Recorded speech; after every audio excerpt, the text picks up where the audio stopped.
Se essa oração chegou até você, é porque Deus quer falar com você nessa semana.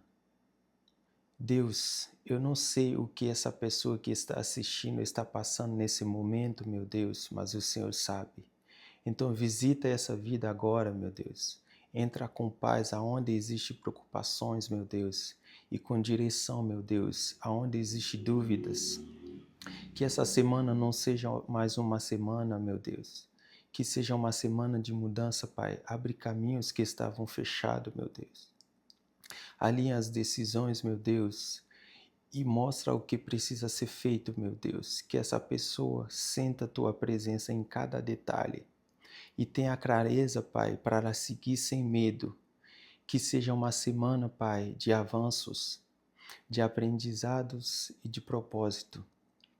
Cuida de tudo que essa pessoa não consegue controlar, meu Deus. Amém.